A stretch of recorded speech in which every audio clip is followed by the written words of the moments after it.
парвариши дарахти павлония дар тоҷикистон таҷрибаи нав дар фаъолияти растанипарварони баъзе шаҳру навоҳии кишвар мебошад. парвариши кӯчати дарахти павлония ва нигоҳубини онро мо дар ноҳияи шаҳри нав дарёфтем. павлония ягона дарахти зуд афзоишёбанда дар ҷаҳон ба шумор меравад. павлония калимаи лотинӣ буда номи инсонро ифода мекунад. он яке аз растаниҳои оилаи павлония аст. тибқи иттилои сомонаи рӯйхати растаниҳо дар ҷаҳон 7 навъи дарахти павлония мавҷуд аст ки дар шаклу ранг ва ҷуссаву нумӯ аз ҳам тафовут доранд. павлония қаблан танҳо дар чин парвариш карда мешуд, вале ҳоло онро дар аксар кишварҳо пайдо кардан мумкин аст. дар маълумотнома омадааст ки ин дарахт дар шарқи дур, осиёи ҷанубу шарқӣ, чин, корея, тайван, ветнам ва ҳамзамон дар Федератсияи Русия, Қавқоз, ғарб ва ҷануби Украина, соҳили ҷанубии Қрим мерӯяд. нашъунамои кӯчати дарахти павлонияи овардашуда аз Узбекистон дар ноҳияи шаҳри нав хуб аст, зеро иқлим ва боду ҳавои Тоҷикистон ба парвариши ин дарахти нодир мувофиқ омад. кишоварзоне ки кӯчати дарахти павлонияро аз хориҷи кишвар оварданду имрӯз онро парвариш доранд, мегӯянд ин дарахт барои кишт кардан ва шинонидан замини мувофиқ ё алоҳида талаб намекунад. тирамоҳи соли 2019 дар ҳудуди боғи фарҳангӣ фароғатӣ ба номи Садриддин Айнӣ 5 адад дарахти павлония шинонида шуд.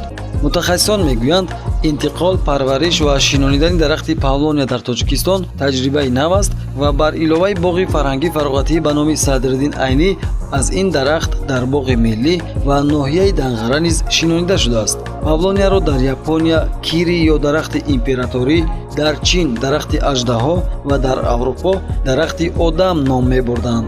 ба қавле одамон дар гузашта баргҳои калони ин дарахтро ҳамчун либос истифода мекарданд. паҳноии баргҳои дарахти павлония то 50-70 сантиметр мерасад. павлония дарахти қадбаланди баргӣ буда баданаи рост ва тоҷи паҳн дорад. парвариши он дар минтақаҳои иқлими дорои ҳавои гарму намӣ бисёр мувофиқ аст. павлонияро мешавад дарахти арзишманди ҳар боғу кӯчабоғ гуфт. мутахассисон мегӯянд, павлония дар Тоҷикистон хеле хуб мерӯяд, зеро таҷрибаи сабзондани кӯчати ин дарахт исбот намуд ки зиёд намудани боғ аз парвариши навъҳои гуногуни он дар шароити иқлими Тоҷикистон хеле манфиатовар аст. мо дар баробари бунёди боғ заминҳои бекору корношоями кӯҳию наздиккӯҳӣ, ҳамчунин заминҳои санглоху вазнини водиҳоро ба кор андохта сарсабзу хуррам ва ҳар дашту даманро аз ҳолати кунуниаш зеботар мегардонем. нашъунамои асосии дарахт дар 3 соли аввали ҳаёти растанӣ ба амал меояд. он дар 1 сол то 5 метр қад мекашад. дарахти павлония бо туфайли афзоиши босуръати худ метавонад ҷангалҳои зарардидаро худ барқарор кунад, зеро он чунин хусусиятро дорад. дар ҳароратҳои аз 30 дараҷа сардӣ то 40 дараҷа гармӣ тобовар аст ва дар ҳама гуна хок мерӯяд. қутри танаи дарахти павлония то 70 сантиметр, баландиаш то 25 метр ва ба ҳисоби миёна то 100 сол умр мебинад. ҳангоми буридани дарахт онро дубора шинонидан лозим нест, чунки он аз реша ва ё парбехаш дубора месабзад. решааш то 100 сол дар зери хок боқӣ мемонад ки ин барои то 10 маротиба бурида боз парвариш кардан мусоидат менамояд. павлония дарахти декоративӣ ва ҳам барои орӯи асал муфид арзёбӣ мешавад. табиатшиносон парвариши ин навъи дарахтро барои асалпарварӣ низ хеле мувофиқ медонанд, зеро онро ҳамчун манбаи накҳат барои зангурон истифода бурдан мумкин аст. илова бар ин, баргҳои дарахти павлония то 20% сафеда доранд ки нисбат ба дигар хӯрокҳои чорвои дорои чунин таркиб якчанд маротиба зиёд мебошад.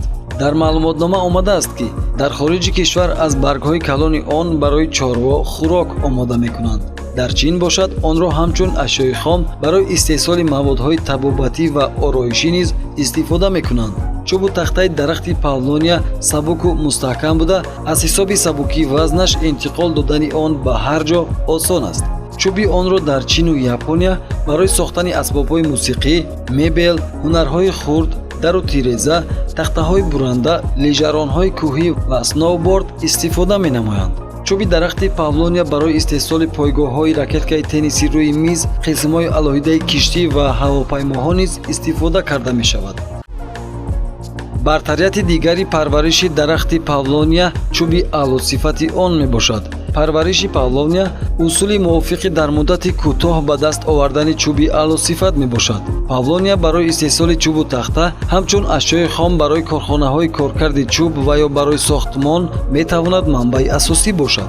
растанипарвар сулаймон обидҷонзода мегӯяд, парвариши дарахти павлония ҳамчун ашёи хом барои истеҳсоли чӯбу тахта дар тоҷикистон метавонад ҷойгузини дарахти сафедор бошад. дарахти павлонияро дар шаҳри душанбе мо метавонем барои ороиши боғу кӯчабоғ ва кабудизоркунӣ ба таври васеъ истифода намоем.